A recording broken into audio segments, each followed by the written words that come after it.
Welcome to Sharp Angle. Today we're looking into a possible game changer, a three-way summit in Budapest between Donald Trump, Vladimir Putin, and Volodymyr Zelensky. The United States is reportedly exploring the idea of bringing both leaders to the same table in the heart of Europe to discuss peace in Ukraine. Could this be the meeting that stops the war, or just another photo op? Let's break down what we know, what's at stake, and why this matters for ordinary Americans. Here are the facts. According to recent reports, Washington is floating the idea of a three-sided peace summit in Budapest. The goal would be to get Trump, Putin, and Zelensky into the same room, something that has never happened since the war began in 2022. Previous talks have always been either bilateral like Trump and Putin's Alaska meeting earlier this year, multilateral with Europeans but without Russia. Zelensky has met Trump in Washington, but never alongside Putin. Russia has signaled a gradual approach. Ukraine has expressed deep skepticism, and U.S. officials describe the summit as exploratory, not final. Why Budapest? Symbolism and politics. Hungary's Viktor Orban has positioned himself as a mediator, maintaining closer ties with Moscow than most EU leaders while still sitting inside NATO and the EU. Budapest also carries symbolic weight because of the Budapest Memorandum of 1994, in which Ukraine gave up its nuclear weapons in exchange for security guarantees from Russia, the United States, and the United Kingdom. That deal collapsed when Russia invaded in 2014, making Budapest both an ironic and symbolic stage for potential peace talks. For Trump, a summit like this is political gold. He gets to frame himself as the deal-maker-in-chief, the man who can end wars that Washington elites could not. Heading into the 2025 campaign season, being photographed between Putin and Zelensky at a negotiating table could reinforce his image as a strong leader. For Putin, the summit offers legitimacy. Sitting across from the U.S. president means recognition, even if no agreement is reached. For Zelensky, the risks are enormous. He could be pressured by his biggest supporter, the United States, to accept a frozen conflict or territorial concessions. Domestically, that would be politically toxic in Kyiv, where public opinion remains strongly against giving up land. Legally and diplomatically, a three-way summit breaks new ground. Past negotiations, the Minsk Accords, the Istanbul talks always failed because one side felt excluded or coerced. A direct Trump-Putin-Zelensky format would, in theory, put all the cards on the table at once. But that also means contradictions surface immediately. Russia insists on keeping occupied territory. Ukraine insists on sovereignty, and the U.S. insists on a settlement that justifies its investment of tens of billions in aid. Reconciling those positions is not a matter of one photo op. It's a matter of redefining what peace means. So why should Americans care? Because this isn't just about Ukraine, it's about money, security, and credibility. The U.S. has already committed over $175 billion in military and economic aid since 2022.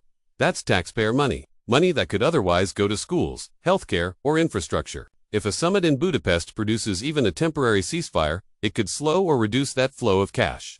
On the flip side, if the talks collapse or lead to concessions that look like appeasement, America's global credibility takes another hit. Allies may start asking whether Washington is serious about defending democracies abroad. Inside the United States, reactions are deeply polarized. Democrats warn that Trump may give away too much just to claim a deal before the election. Progressive voices argue that peace without justice, without Russia leaving Ukrainian territory, will be nothing more than surrender. Republicans are split as well. Some see the summit as a chance to save money and bring an end to an expensive war, while others worry about looking weak in front of Moscow. Congress is already preparing hearings, and depending on what emerges from Budapest, lawmakers could either back the deal or move to block its implementation. That means ordinary Americans may see months of political theater before anything changes on the ground in Ukraine. For Ukraine, the stakes could not be higher. Zelensky knows that public opinion at home remains firmly opposed to ceding territory. The memory of 2014 when Crimea was annexed and the world largely moved on still haunts Ukrainians. Accepting a frozen conflict could fracture his political base, empower nationalist critics, and destabilize the country from within. At the same time, Ukraine relies on U.S. aid for survival. If Washington signals that support depends on compromise, Zelensky may have little room to maneuver. That tension between political survival at home and strategic dependence abroad is exactly what makes this summit so dangerous for him. The battlefield adds another layer of complexity. According to recent assessments from independent analysts like the Institute for the Study of War, Russian forces have made modest gains in eastern Ukraine but remain far from achieving a strategic breakthrough. Ukrainian drone strikes have cut into Russia's oil infrastructure, damaging refineries and pressuring Moscow's economy.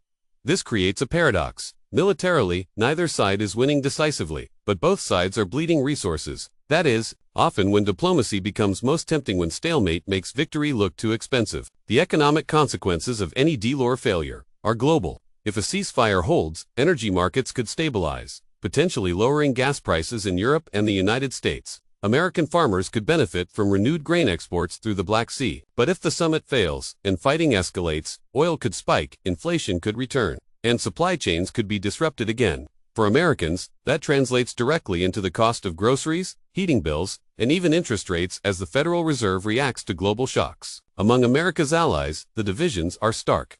The Economist notes that Paris and Berlin want to believe in diplomacy but fear Trump's unpredictability.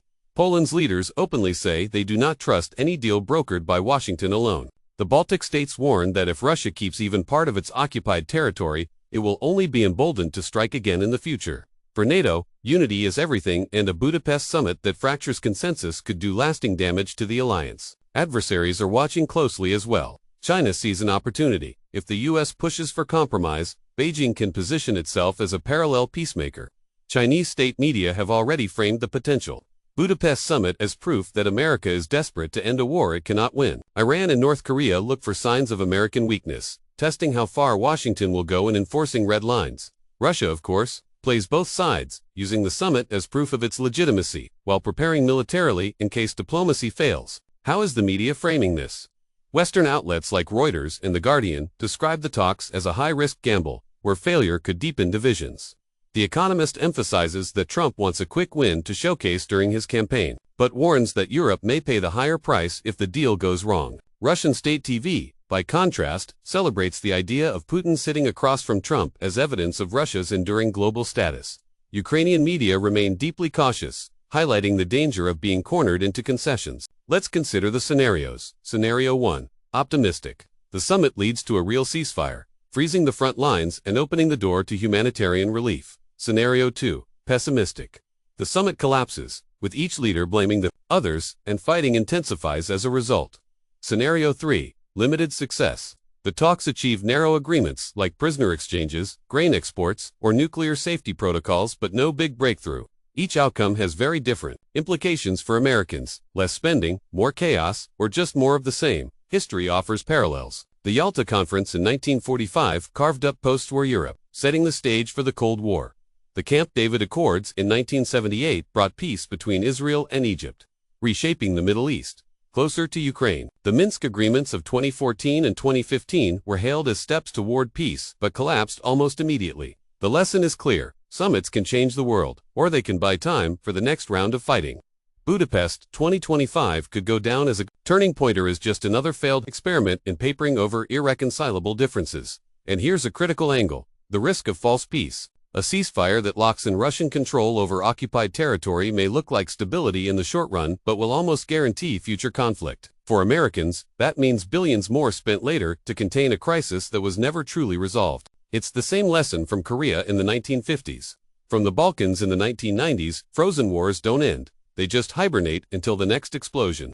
So when Trump promises peace in our time, Americans should ask, peace on what terms? And for how long? And here's the bottom line. A Trump-Putin Zelensky summit in Budapest might look like a path to peace, but peace on whose terms? For Americans, the question is whether billions in aid, years of fighting, and countless promises of defending democracy end in a deal that actually secures stability, or one that leaves both Ukraine and America weaker. Because in geopolitics, sometimes the most dangerous outcome isn't endless war, it's a false peace. Thanks for watching Sharp Angle. Don't forget to like, subscribe, and share your thoughts in the comments. Because when world leaders sit down in Budapest, the decisions they make or fail to make will ripple far beyond Ukraine, all the way to your wallet and your future.